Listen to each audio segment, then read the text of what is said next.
तो दोस्तों नेक्स्ट हम बात करते हैं कि इंडियन इकोनॉमी की हालत क्या हुई रिफॉर्म्स के टाइम पर या उसके बाद। इसकी एक असेसमेंट पिक्चर के बारे में हम स्टडी करते हैं। Reform process has completed 3 decades since it's introduction. मतलब ये तो जब ये बुक लिखी गई है तब से आपको बोल रहा है जितना भी टाइम हो गया हो, चलो हुआ क्या उसके बाद, अच्छा हुआ बुरा हुआ क्या हुआ।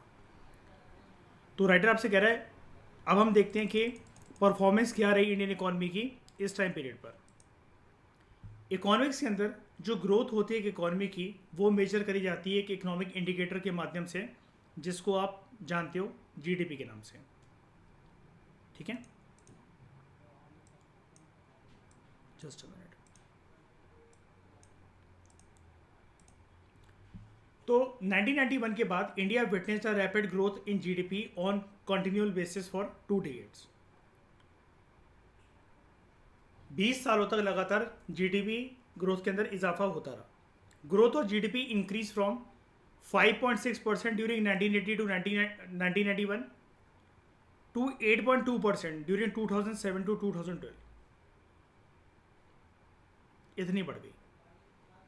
तो during the reform period growth of agriculture has declined. Agriculture की ग्रोथ डिक्लाइन हुई।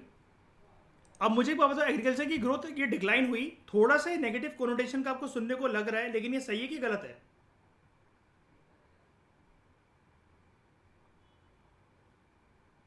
बताओ। दूसरे सेक्टर बढ़ गए लोग, मतलब बेसिकली एग्रीकल्चर सेक्टर को छोड़कर दूसरे सेक्टर की तरफ मूव कर गए। ठीक है, तो while the industrial sector reported fluctuation, growth of the service sector has gone up. ठीक है, इंडस्ट्रियल सेक्टर में फिर भी हमें कुछ फ्लक्चुएशन देखने को मिला कि मतलब कभी बढ़ रहा है कभी गिर रहा है, ऐसा कुछ करके वो वेवी पैटर्न था। लेकिन सर्विस सेक्टर की जो ग्रोथ है वो ऊपर गई है। Is it a good sign for the economy? Service sector का बढ़ना किसी भी इकोनॉमी के लिए अच्छा साइन होता है? क्या शो करता है ये अगर सर्विस सेक्टर के अंदर लगातार इजाफा होता चले तो? हाँ, हाँ कि वो डेवलपिंग नहीं है और वो किसकी बात पर आगे बढ़ रहा है? डेवलपिंग नहीं है क्या मतलब ये नहीं बात कहा करो कि डेवलपिंग नहीं है, डेवलपिंग तो है। किसकी पाथ पर बढ़ रहा है आगे? ये थोड़ी ना सर्विस सेक्टर के अंदर ग्रोथ हो रही है तो रातों रात चेंज होएगा उसका अस्तित्व। अभी हो गया क्या इंडिया डेवलप्ड कंट्री हो गया क्या, या चाइना हो गया क्या? दोनों नहीं है। डेवलप्ड नेशन नहीं हो पाए ना, डेवलपिंग ही तो है। उसकी तरफ बढ़ रहे हैं, डेवलप्ड नेशंस की आइडेंटिटी की तरफ बढ़ रहे हैं। वैसे इंडिया और चाइना के ऊपर एक ब्लेम लगने भी लगा है कि दोनों के पोर्टफोलियोज को अगर चेक करा जाए बहुत अच्छी तरीके से तो डेवलप्ड नेशंस की कैटेगरी में आ चुके हैं दोनों। एक सेकेंड, बात कंप्लीट होने दो। वेस्टर्न कंट्रीज लेकिन हमारे ऊपर फिर भी ये ब्लेम लगाते हैं कि दोनों के दोनों जो देश हैं वो डेवलप्ड कैटेगरी में आ चुके हैं, डेवलप्ड नेशन बन चुके हैं, लेकिन फिर भी फायदा उठाने को बड़े सारे इंटरनेशनल ट्रीटीज का, सब्सिडीज का, या फिर जो रोना गाना डेवलपिंग कंट्रीज करते रहते हैं कि इंडस्ट्रियल रेवोल्यूशन के टाइम पर वेस्टर्न कंट्रीज को ज़्यादा फायदा मिला था, हमें नहीं मिला, तो हमारे लिए ये चीज़ चीप करी जाए, इस चीज़ में हमें थोड़ी सी ज़्यादा लेवरेज मिली जाए। ये करने के लिए ये बेसिकली उस कैटेगरी को, डेवलप्ड नेशंस की कैटेगरी को एक्सेप्ट करने के लिए तैयार नहीं है। ऐसे बड़े सारे देश हमारे ऊपर ब्लेम लगाने लगे हैं। अब क्योंकि चाइना भी इस चीज़ में साथ है हमारे। अब देखो, आपको कभी भी ये नहीं कहना कि हाँ ऐसा हो चुका है और इंडिया और चाइना जानबूझकर से बच रहे हैं। चाइना क्योंकि इस चीज़ के हमारे साथ है और वो समझता है कि इसके फायदे क्या हैं, इसलिए चाइना भी इंडिया का साथ देता है इस चीज़ में कि हाँ इंडिया भी डेवलपिंग है, हम भी डेवलपिंग, और हम भी चाइना का साथ देते हैं, हाँ वो भी डेवलपिंग है। क्यों एक्सेप्ट करें हम इस आइडेंटिटी को? और पहली बात ये है ना, इंडिया और चाइना एक चीज़ को समझते हैं, या और भी जो एशियन इकोनॉमी है, जापान वगैरह भी, मतलब देश तो ऐसे भी बोलते हैं। एक बार बताओ, जापान में ऐसी क्या चीज़ है कि उसको डेवलपिंग नेशन हम कहें? पूरा डेवलप्ड वर्ल्ड की आइडेंटिटी नहीं रखता है श्रेया जापान, कुछ ऐसी कमी है उसके अंदर की मतलब हम जापान को डेवलपिंग नेशन आज तक बोले नहीं ना। लोग पिछड़े हुए हैं क्या, या फिर लोग मूर्ख हैं क्या, या टेक्नोलॉजी के मामले में पीछे रह गया है क्या, या फिर वहाँ पर डेमोक्रेसी नहीं है क्या, लोगों के पास राइट्स नहीं है क्या, लोग बहुत ज़्यादा पीड़ित हैं वहाँ पर? मतलब एक डेवलप्ड नेशंस की पहचान सिर्फ ग्रोथ और उससे नहीं होती। लेकिन ओवरऑल जापान की कोई कहानी को देखें, जापान के अंदर किसी भी प्रकार की कोई नेगेटिविटी है? बताओ, क्या हम उसको डेवलप्ड वर्ल्ड का स्टेटस ना दें? लेकिन फिर भी वो भी एक्सेप्ट नहीं करता इस चीज़ को कि नहीं हम तो डेवलपिंग नेशन ही है। ठीक है, तो this indicates that this growth is mainly driven by the growth in the service sector. तो during 2012 to 15 there has been a setback in the growth rate of different sectors जो कि 1991 के time पर देखे गए थे. While agriculture recorded a high growth rate during 2013 to 14, this sector witnessed a negative growth in the subsequent year. ठीक है, मतलब अब आपको फ्लक्चुएशंस वो बता रहा है राइटर. अब आपको इतने बारीकी से इसको याद नहीं रखना है कि आप हर एक चीज़ जानो, बस आप ये मोटा मोटी पिक्चर जानो कि फ़ायदा किस सेक्टर को कितना मिला. ठीक है, आप परसेंटेजेस को भले ही ना याद रखो, लेकिन एक आपको ब्रॉड आइडिया होना चाहिए. While service sector continued to witness a high level of growth, higher than the overall GDP growth in 2014 to 15. Service sector की ग्रोथ इतनी थी कि जितनी जीडीपी की ओवरऑल ग्रोथ नहीं थी उससे भी ज़्यादा 2014-15 में. लेकिन this sector witness the high growth rate of 9.8%. Remarkable achievement. Industrial sector witness a steep decline during 2012 to 13, 2012 से 13 तक. In the subsequent years it began to show a continuous positive growth. धीरे धीरे करके फिर मतलब पॉजिटिव ग्रोथ उसके अंदर होने लगी. यानी कि मैन्युफैक्चरिंग सेक्टर, इंडस्ट्रियल सेक्टर ऐसी ग्रोथ स्टोरी शो कर रहा है. कभी ये टॉप पर चला जाता है और कभी ये बॉटम लगा लेता है, ऐसे करके. और उसके पीछे एक चीज़ रिस्पॉन्सिबल होती है, इंडस्ट्रियल पॉलिसीज जो सरकार लेकर आती है, या फिर micro small and medium enterprises को सरकार की तरफ से कितना प्रोत्साहन मिलता है, स्टार्टअप्स को कितना पुश मिलता है, self help groups, small scale industries, छोटी छोटी चीज़ें जैसे बूंद बूंद से सागर बनता है ना, हर एक छोटी लेवल की प्रोडक्शन काउंट होती है. अब सरकार इस पर ध्यान कितना देती है बहुत मैटर करता है. चाइना की सरकार की बात करें तो वो तारीफ के काबिल इसलिए क्योंकि वो सिर्फ इन्हीं सेक्टर्स पे ध्यान देती है. चाइना की सरकार कोर तरीके से मैन्युफैक्चरिंग पे ध्यान देती है, क्योंकि चाइना का यह मानना है इतनी बड़ी आबादी को रोजगार दिलाने का माध्यम मैन्युफैक्चरिंग सेक्टर से अच्छा कुछ नहीं हो सकता. और हम सेल्फ सफिशिएंट तो बन ही चुके हैं हर एक मामले के अंदर. अगर हम एक्सपोर्ट करें और लोगों को वो रास्ता बताएं कि तुम अपना माल विदेश में कैसे भेज सकते हो और वहां पर किसी प्रकार की कोई करप्शन को ना होने दें. चाइना की एक बहुत अच्छी बात है कि चाइना के अंदर भले ही हम समझते हैं ना कि एक मिलिट्री लीडर आकर वहाँ का प्रीमियर बना बैठा है और पूरी की पूरी काइंड ऑफ मिलिट्री, मतलब वहाँ पर मिलिट्री गवर्नमेंट है, काइंड ऑफ कम्युनिस्ट पार्टी है, वन पार्टी सिस्टम है. हम बहुत बुराइयाँ करते हैं चाइना की, लेकिन उसमें एक चीज़ बहुत अच्छी है. आपको एक भी पेपर वर्क करवाने के लिए, ईशा, एक भी सिंगल पेपर वर्क करवाने के लिए प्राची किसी अधिकारी को कोई पैसा नहीं खिलाना पड़ता है. महिंद्रा एंड महिंद्रा कंपनी समझ जानते हो ना, जिसकी गाड़ी आती है शराब, जिसके ट्रैक्टर्स आते हैं, महिंद्रा. तो इनकी कुछ भिड़प हो गई थी भारत की सरकार के साथ. इन्होंने मेन सेटअप जो अपना है ना वो चाइना के अंदर कर लिया इन्होंने, और ब्लेम लगाया था इंडियन सरकार के ऊपर के हर एक लेवल के ऊपर आपके अधिकारियों को हमें पैसा खिलाना पड़ता है, घूसखोरी देनी पड़ती है. और क्या कहते हैं, हमारे देश में सरकार से इन्होंने बोला था महिंद्रा कंपनी के, हमारे देश में लेबर पॉलिसी आपकी कोई वो नहीं है, लिबरल नहीं है, और आपको खुद भी नहीं पता कि रूल्स एंड रेगुलेशंस कभी आप ये लेकर आ रहे हो अगले साल उसको चेंज कर देते हो. चाइना जैसी कंट्रीज उन्होंने बोला कि एक बिल्कुल डिसिप्लिन वाले माहौल के साथ चल रही है. उन्होंने मेन सेटअप अपना चाइना में मतलब वो बेसिकली कर लिया महिंद्रा कंपनी ने, क्योंकि वो कहते थे कि हमें अपना पैसा बचाना है. हम हर साल घूसखोरी में और करप्शन में और इधर उधर करके आपकी कभी लेबर पॉलिसी ये है, कभी वो बदल रही है, कभी ऐसा हो रहा है, कभी वैसा हो रहा है, हमारा बिजनेस सफ़र करता. हम पूरे दिन इस चीज़ में माथा पच्ची नहीं कर सकते हैं. हमें अपना कोर फोकस जो है वो बिजनेस एक्सपेंशन पे लगाना है, प्रॉफिट मेकिंग पे लगाना है. हम ये वाला काम नहीं कर सकते हैं, तो वो चले गए. तो opening of the economy has led to a rapid increase in foreign direct investment and foreign exchange reserves. तो foreign investment which includes foreign direct investment and foreign institutional investment, ये इंक्रीज भी हुआ हमारे देश के अंदर from $100 million in 1990 to 1991 to $30 billion in 2017 to 18. हमारे foreign exchange reserves जो कि 1990 तक आते आते पूरे ख़त्म हो चुके थे, वो भी इंक्रीज हुए. $6 बिलियन अमेरिकन डॉलर के फॉरेन रिजर्व्स जो हमारे पास पड़े थे 1990 तक, वो बढ़कर हो गए $413 बिलियन in 2018 to 19. अब हम सेटिस्फाई हो सकते थे फ्यूचर के लिए कि हाँ भाई इंपोर्टेड आइटम्स लाइक पेट्रोलियम वगैरह अगर हमें मंगवाना है, हाँ हमारे पास इनफ फॉरेन करेंसी वाला पैसा है. तो India is one of the largest foreign exchange reserve holders in the world. ये देखो, इकोनॉमी के दरवाजे खोलने से और इन 3 रिफॉर्म्स को लाने से क्या फ़ायदा हुआ है. अब ये लाइन देखो, और हमने इस चैप्टर के इनिशियल फेज में क्या लाइन पढ़ी थी. ठीक है, पूरी कहानी बदल गई, यू टर्न हो गया, वक्त बदल गया. तो India seen as a successful exporter of auto parts, engineered goods, IT software and textiles in the reform period. Rising prices have also been kept under control, inflation को कंट्रोल में रखा. On the other hand, reform process has been widely criticised कि उसने जो basic problems हमारी economy face करती है उसको एड्रेस नहीं करा, specially in areas of employment, agriculture, industry, infrastructure development और फिजिकल मैनेजमेंट. लेकिन ठीक है, धीरे धीरे करते वो चीज़ें बदलती हैं. अब एकदम से रिफॉर्म कोई जादू की छड़ी तो थी नहीं, मैजिक बॉन्ड तो था नहीं कि वो चला और सारी चीज़ें एकदम से सेट हो जाएंगी. सरकार का पहले मेन मकसद था कि गिरते हुई इकोनॉमी को बचाना है, इन्फ्लेशन को कंट्रोल करना है, फाइनेंशियल इमरजेंसी ना लगे, और वो सरकार ने बखूबी तरीके से निभाया, जैसा कि आपने ये असेसमेंट के अंदर जाना. ठीक है, अब हम अलग अलग एस्पेक्ट की बात करेंगे कि और अलग अलग एस्पेक्ट को क्या फायदा हुआ. लेकिन गुंजन, उससे पहले आप कुछ बता रहे थे, हाँ बताओ, क्या कोई डाउट था?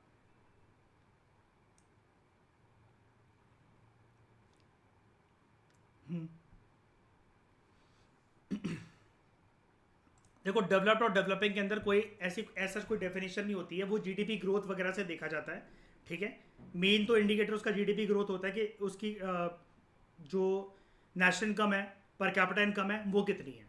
और इसके लिए हम बेसिकली यूज़ करते हैं परचेजिंग पावर पैरिटी का एक पैरामीटर. वो आप नेशनल इनकम का चैप्टर देखना, आपको क्लियर हो जाएगा कि डेवलपिंग नेशन या डेवलप्ड वर्ल्ड मतलब बेसिकली कितना होता है.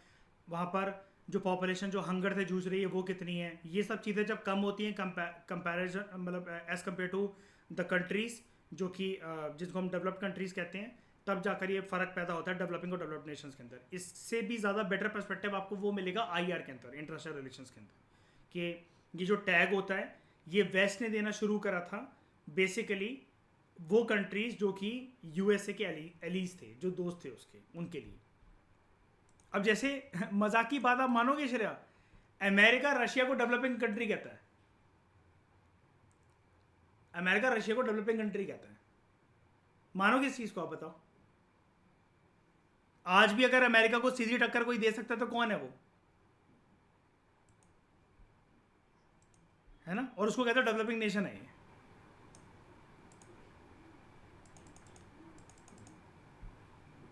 सब्सिडी जैसे कल को ऐसा भी हो सकता है कि कल को अगर सरकार किसी चीज़ को इंकरेज कराना चाहे, पुश करवाना चाहे, लोग इंटरेस्टेड नहीं हो सेक्टर में आने के लिए, अरे यार कौन यार ये नए फील्ड में जाएगा काम धंधा करने के लिए, तो सरकार हो सकता है उसके लिए एक एनकरेजमेंट के तौर पर जो पॉलिसी को रखे उसको सब्सिडी का नाम दे. हाँ हाँ बिल्कुल, उसको देने के लिए सब्सिडी. अब जैसे मैंने और ईशा ने अभी ओला स्कूटी वो ली है, तो अब ऑब्वियसली बात है महंगी है वो उतने में, तो यार मतलब पेट्रोल वाली कोई बाइक आ जाए और वो आ जाए, स्कूटी आ जाए, तो हमें कुछ तो एडेड एडवांटेज मिलेगा वहाँ पर, तब हम जाएंगे ना. तो 20,000 30,000 का जो कैशबैक मिला इस वजह से लिया. और बिजली के बिल में ही एडजस्ट हो जाता है थोड़ा सा, 1,500 2,000 रुपये लगाकर बिजली का बिल अगर एक्स्ट्रा आ रहा है, वो पेट्रोल से तो बेटर ही है ना. कि बंदा अगर दूर दूर ट्रैवल कर रहा है, पूरे दिन घर से बाहर निकला हुआ है, हर हफ्ते में उसको 600 800 रुपये का पेट्रोल डलवाना पड़ रहा है, उससे तो बेटर ही है. ठीक है, उसके बाद ये चीज़ क्लियर हो गई. अब हम अलग अलग सेक्टर्स को देखते हैं ज़रा. तो सबसे पहले बात करते हैं एरियाज को देखते हैं, ग्रोथ एंड एम्प्लॉयमेंट. दो GDP growth rate has increase in the reform period, scholar से पॉइंट आउट करते हैं कि reform led growth has not generated sufficient employment opportunities in the country. ठीक है, इसमें कुछ क्रिटिसिज्म भी छुपे हुए हैं इन सारे पॉइंट्स के अंदर, कि जीडीपी ग्रोथ रेट हालांकि इंक्रीज हुई है रिफॉर्म पीरियड के अंदर, हमने देख लिया, मानते हैं चलो इस चीज़ को, लेकिन स्कॉलर्स का ये भी मानना है, कुछ इकोनॉमिस्ट का ये भी मानना है कि एलपीजी रिफॉर्म्स की वजह से जो ग्रोथ आई है उसने सफिशिएंट एम्प्लॉयमेंट अपॉर्चुनिटी जनरेट नहीं करी है. और यूपीएससी ने साल 2016 में क्वेश्चन भी पूछा था, शिरा याद है वो, जॉबलेस ग्रोथ.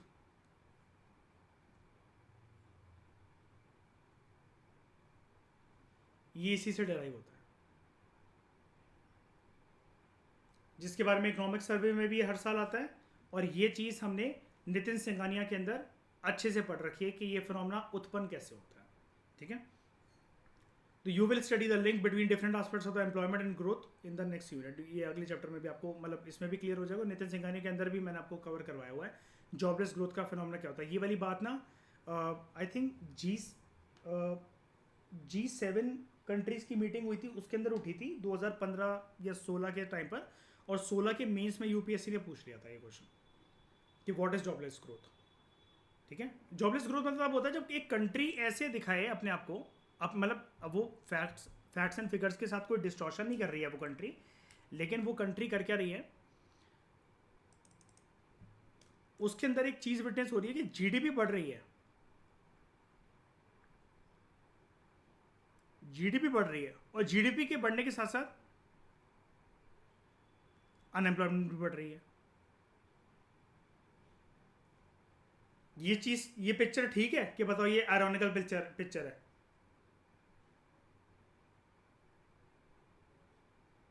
आप इस पिक्चर को मान सकते हो वैसे कि जिस कंट्री की जीडीपी बढ़ रही है वहां पर बेरोजगारी बढ़ रही हो? ऐसा होना चाहिए क्या? जब ऐसा होता है तब हम इसको कहते हैं जॉबलेस ग्रोथ, कि ग्रोथ तो बढ़ रही है लेकिन उसका फायदा कहां मिल रहा है, और इसका शिकार क्या इंडिया है जॉबलेस ग्रोथ का? बिल्कुल है। दूसरे एस्पेक्ट के बारे में हम बात करते हैं, reforms in agriculture. Reforms have not been able to benefit agriculture where the growth rate has been decelerating. यहाँ पर जो एग्रीकल्चर ग्रोथ रेट है वो कम होती चली जा रही है। अब ऊपर हमने डिस्कस करा कि ये करा था एक पॉजिटिव एस्पेक्ट है, लेकिन ग्रोथ का पैरामीटर ये नहीं कहता है कि आप एग्रीकल्चर के ऊपर पूरा फोकस छोड़ दो और अपने देश को डेवलप्ड पाथ पर लाने के लिए आप सिर्फ मैन्युफैक्चरिंग और सर्विस सेक्टर पर फोकस करो। देश खाएगा क्या?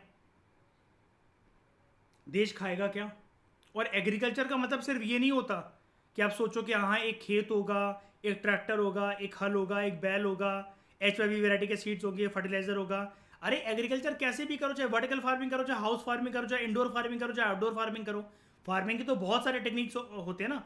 मैंने तो आपको जो मेंस का यूनिट कवर करवा रखा है, प्लेलिस्ट में जाकर देखो। जो एग्रीकल्चर की बुक हमने ये टॉपिक स्टार्ट कर रखा है GS पेपर 3 का, इकोनॉमिक्स का, उसके अंदर मैंने आपको बताया था वर्टिकल फार्मिंग का सिस्टम, जैसे जापान वगैरह जो देश जो है वो फॉलो करते हैं। कैसे भी करो, लेकिन इस सेक्टर के अंदर अगर ग्रोथ कम हो रही है, इसका मतलब कौन सी इन्फ्लेशन बढ़ रही है? अभी तो आपने ऊपर ठीक कह दिया था, वो चीज़ ठीक है कि आपकी एक्सप्लेनेशन उस चीज़ में जा रही है कि सर दूसरे सेक्टर की ग्रोथ बढ़ रही है, लेकिन अभी हमने ऊपर एग्री करा था कि हाँ ठीक है, लेकिन अब यहाँ पर हम डिसएग्री करेंगे, ये चीज़ ठीक नहीं है। बिकॉज अगर इसकी ग्रोथ रेट अगर कम होती चले तो एक चीज़ का भुगतान फिर आपको करना पड़ेगा एज अ जनता, और वो है फूड इन्फ्लेशन का शिकार आपको होना पड़ेगा, जब खाने पीने की चीज़ें आपके लिए महंगी हो जाएंगी,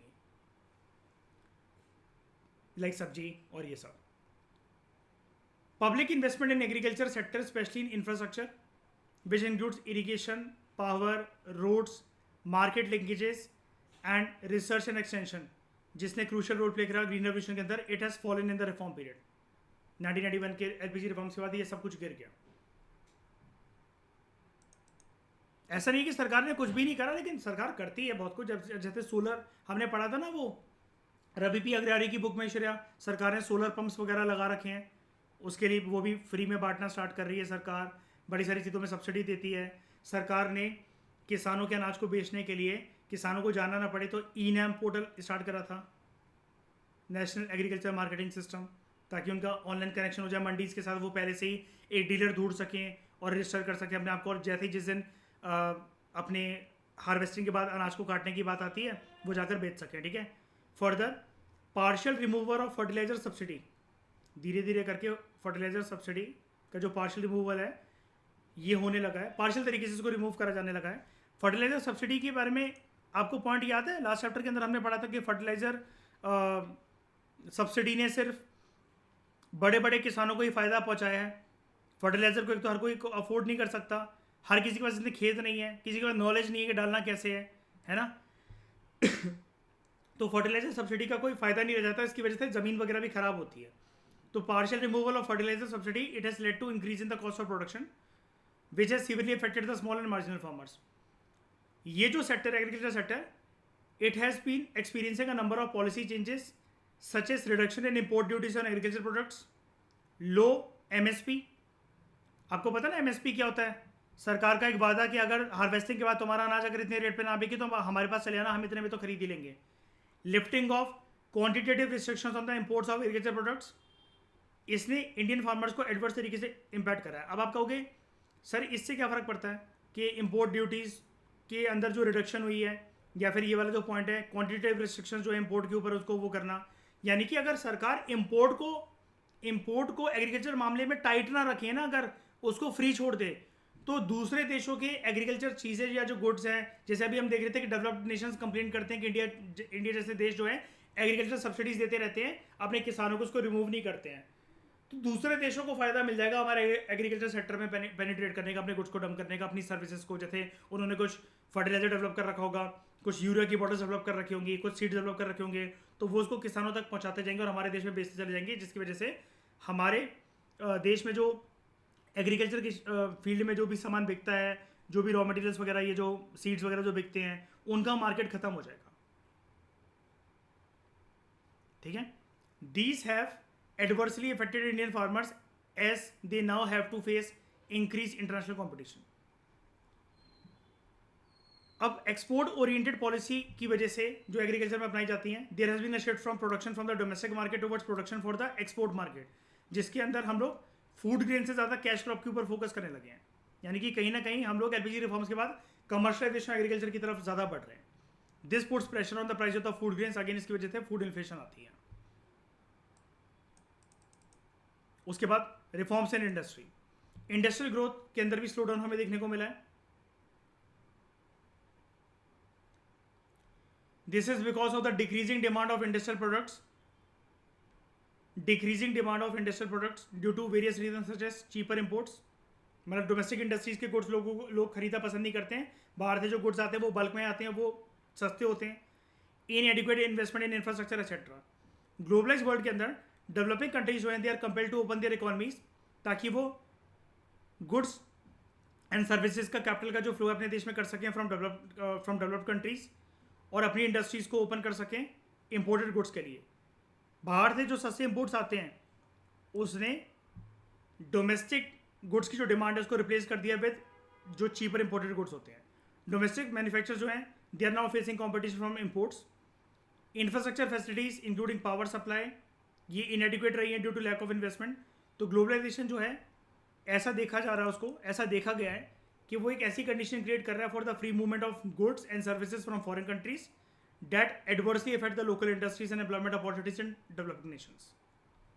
और जो डेवलपिंग कंट्रीज जैसे इंडिया है, they still do not have access to the developed nations market. यानी कि वो लोग हमारे देश में जितने गुड्स और सर्विसेज चाहे उसको डंप कर लेते हैं, लेकिन हमारे वाले एक्सेप्ट नहीं करते हैं, बहुत हाई नॉन टैरिफ बैरियर लगा देते हैं। और नॉन टैरिफ बैरियर का मतलब बेसिकली ये होता है कि एक क्वांटिटी फिक्स कर देते हैं कि इससे ज़्यादा आप एक महीने के अंदर या 6 महीने के अंदर बेच नहीं सकते हो। तो for example, although all quota restrictions on exports of textile and clothing have been removed in India, USA ने लेकिन फिर भी कोटा रिस्ट्रिक्शंस यानी कि कितनी क्वांटिटी के टेक्सटाइल्स वगैरह या गुड्स वगैरह इंडिया और चाइना से उनके देश आ सकते हैं, इसको रिमूव नहीं करा है। फिर हम बात करते हैं डिसइन्वेस्टमेंट की। डिसइन्वेस्टमेंट के अंदर आपने पढ़ा था ना कि सरकार अपना कुछ मालिकाना हक जो है वो प्राइवेट लोगों को बेच देती है। तो हर साल गवर्नमेंट जो है it fixes a target for disinvestment of पीएससीज, यानी कि सरकार अब पब्लिक सेक्टर के अप्रोच से प्राइवेट सेक्टर के अप्रोच पर जाने लगी है एलपीजी रिफॉर्म्स के बाद। फॉर एग्जांपल 1991 से 1992 में it was targeted to mobilise, सरकार का टारगेट था कि वो 2500 करोड़ रुपए इकट्ठा करेंगे थ्रू डिसइन्वेस्टमेंट। ठीक है, तो government was able to mobilise 3040 crore rupees more than the target, उसको ज्यादा मिले। 2017-18 की बात करें, टारगेट जो था वो था 1 लाख करोड़ का, whereas achievement was 1,57 crore. तो क्रिटिक्स ये पॉइंट आउट करते हैं जो एसेट्स हैं पीएससीज के, ये अंडर वैल्यू करे गए हैं और ये प्राइवेट सेक्टर को ऐसे ही एवं दाम में बेच दिए जाते हैं, जो कि सरकार को करना नहीं चाहिए। क्योंकि अगर ऐसे सब कुछ प्राइवेटाइज हो गया तो फिर जो सरकार, जो पब्लिक सेक्टर अभी तक समाज सेवा करने के लिए बैठा रहता है, जिसका मतलब बेसिकली मकसद ये होता है कि लोगों को चीपर रेट्स पर गुड्स एंड सर्विसेज प्रोवाइड करवाना, वो चीज़ खत्म हो जाएगी। और कहीं ना कहीं सरकार का ये सब चीज़ें बेचना ये भी दिखाता है कि सरकार बहुत लॉस में है। Moreover, proceeds from disinvestments are used to offshore the shortage of government revenues, कि जो पैसा जो वहां से कलेक्ट करा जा रहा है, जैसे 1 लाख करोड़ सरकार ने ये जो कमाया इसको बेचकर, इससे पहले 3040 करोड़ रुपए जो कमाए, सरकार का जो बैलेंस ऑफ पेमेंट क्राइसिस है या जहां पर उसकी रेवेन्यू की कमी है, उसकी किल्लत को दूर करने की सरकार इस पैसे को यूज करती है, ना कि बाकी जो पीएससीज है उनकी डेवलपमेंट के लिए या फिर सोशल इंफ्रास्ट्रक्चर को कंट्री में डेवलप करने के लिए। सोशल इंफ्रास्ट्रक्चर होता है, फिजिकल इंफ्रास्ट्रक्चर होता है, रोड्स और ये सब बनाना, ब्रिजेस वगैरह बनाना। सोशल इंफ्रास्ट्रक्चर होता है एजुकेशन, हेल्थ केयर, लिटरेसी, इन सब के मामले में काम करना। ठीक है, तो राइटर आपसे पूछ रहा है, do you think selling a part of the properties of the government companies is the best way to improve their efficiency? ये तो सरकार हाथ धो रही है ना इन सब चीज़ों से। फिर हम बात करें रिफॉर्म्स एंड फिजिकल पॉलिसीज़ की, तो इकोनॉमिक रिफॉर्म्स जो हैं they have place limits on the growth of public expenditure specially in social sectors. मतलब सरकार के पास अब इतना पैसा नहीं बचता है, या सरकार इतना फोकस नहीं करना चाहती है कि वो social sectors like education, literacy, health care, इन सब पे अपना फोकस लगाए। तो tax reductions in the reform period, उनका मकसद ये था they aimed at yielding larger revenue, और लोग जो है टैक्स देने से अभी तक जो बचते थे वो ना बचें। It has not resulted in the increase in the tax revenue for the government. सरकार ने जो सोचा ऐसा नहीं हुआ। Also reform policies involving tariff reductions they have curtailed the scope for raising revenue through custom duties. तो foreign investment को attract करने के लिए टैक्स इंसेंटिव्स जो है वो फॉरेन इन्वेस्टर्स को प्रोवाइड करे जाते हैं, करे गए हैं, which further reduce the scope for raising tax revenue. तो इसका ओवरऑल नेगेटिव इम्पैक्ट ही रहा है फिजिकल पॉलिसीज का, फाइनेंशियल रिफॉर्म्स का on developmental and welfare expenditure. तो हम कंक्लूजन में ये कह सकते हैं जो प्रोसेस है ग्लोबलाइजेशन का through policies of liberalisation and privatisation, इसने पॉजिटिव रिजल्ट भी प्रोड्यूस करें और नेगेटिव रिजल्ट भी प्रोड्यूस करें हैं, इंडिया के लिए भी और दूसरी कंट्रीज़ के लिए भी। कुछ स्कॉलर्स का ये कहना है कि ग्लोबलाइजेशन को हमें एक अपॉर्चुनिटी की तरह लेना चाहिए कि हमें ग्लोबल मार्केट का ज़्यादा एक्सेस मिल जाता है, हाई टेक्नोलॉजी, हमें पता लगने लगी है कि दुनिया में टेक्नोलॉजिकल नो हाउ क्या है, दूसरी कंट्रीज़ क्या बना रही है, क्या प्रोड्यूस कर रही हैं, उनके पास टेक्नोलॉजी किस हद तक है, वो किस हद तक अपनी टेक्नोलॉजी के माध्यम से अपने आपको वो खींच सकती हैं। And increase possibility of large industries of developing countries कि वो एक इंपॉर्टेंट प्लेयर बन सकें इन द इंटरनेशनल एरेना। सरकार को बस ये कि लोगों को मतलब आगे करना चाहिए कि वो अपने गुड्स एंड सर्विस को बेच सकें। ऑन द कॉन्ट्ररी क्रिटिक्स ये भी आर्ग्यू करते हैं कि ग्लोबलाइजेशन जो है वो एक स्ट्रैटेजी है डेवलप्ड कंट्रीज़ की कि वो अपने मार्केट को दूसरे देशों में भेज सकें, मतलब अपने गुड्स को इंडिया जैसे या डेवलपिंग नेशंस के अंदर वो डंप कर सकें। अकॉर्डिंग टू देम ग्लोबलाइजेशन जो है it has compromise the welfare and the identity of the people belonging to the poor countries. It has been further pointed out that market driven globalisation इसने economic disparities को wide करा है among nations and people. Okay, I found this on the web for how much? तो viewed from the Indian context, कुछ studies ये point out करती हैं that critics, some studies have stated that the critics that erupted in the early 1990s was basically crisis जो हुआ early 1990s के अंदर, हमारा जो पैसे की जो किल्लत हुई, it was basically an outcome of the deep rooted inequalities जो कि इंडियन सोसाइटी में थी, और इकोनॉमिक रिफॉर्म्स पॉलिसीज जो गवर्नमेंट इनिशिएट करे वो क्राइसिस की वजह से करे। ठीक है, हमें इसकी वजह से पैसा भी मिला, $7 बिलियन का लोन अमाउंट, ठीक है, लेकिन इसने इनइक्वालिटीज़ को, अमीर और गरीब के फासले को और ज़्यादा बढ़ा दिया rather than reducing it. Further it has increase the income and the quality of consumption of only high income groups, and the growth has been concentrated only in some selected areas in the services sector such as, मतलब limited sectors को इससे फायदा मिला like telecommunication, information technology, finance, entertainment, travel, hospitality services, real estate यानी कि property and trade, rather than जो important sectors जो social sectors से important like agriculture and industry which provides livelihood to millions of people in the country, और social sector जैसे अगर मैं बात करूँ like health care, education, schools, colleges, ये सब चीज़ें, इन पर कम फोकस रहा सरकार का। तो एलपीजी रिफॉर्म्स ने काइंड ऑफ ऐसा माना जाता है कि पॉजिटिव और नेगेटिव इंपैक्ट दोनों तरीके से रिजल्ट जो है वो पैदा करें। इसके बारे में हम मेंस में और पढ़ेंगे, ठीक है, लेकिन ये भी काफ़ी है इतना समझने के लिए। नेक्स्ट स्टेप, मतलब हम देखो हमारा एक पार्ट तो कंप्लीट हो गया कि आज़ादी से लेकर 1990 तक, और उसके बाद एलपीजी रिफॉर्म्स लाने के बाद क्या हुआ, क्या हमने मतलब देश में रणनीति अपनाई, ये तो कवर हो गया। तो एक आस्पेक्ट हमारा इंडियन इकोनॉमी का कंप्लीट हुआ। अब हम अदर आस्पेक्ट्स के बारे में बात करेंगे कि इंडस्ट्रीज़ कैसे वर्क करती हैं, वो क्या होता है, और चीज़ें कैसे होती है, एनवायरमेंटल इम्पैक्ट्स क्या होते हैं, ये सब कुछ हम इस बुक में आने वाले चैप्टर्स के अंदर जानेंगे। ठीक है, एक पॉवर्टी का भी बहुत अच्छा चैप्टर है, अगला चैप्टर आई थिंक पॉवर्टी वाला ही है, वो भी काफ़ी अच्छा बेहतरीन चैप्टर है, और इसके बारे में मैं आपको उधर भी कवर करवा चुका हूँ। नितिन सिंह की बुक में डेडिकेटेड चैप्टर हमने पढ़ा था पॉवर्टी, तो आपको वो एक हेल्पिंग हैंड दे देगा। तो इस डिस्कशन में दोस्तों फिलहाल इतना ही कॉम्प्रिहेंसिव तरीके से हम लोगों ने अपना चैप्टर कंप्लीट करा। Thank you very much for discussion.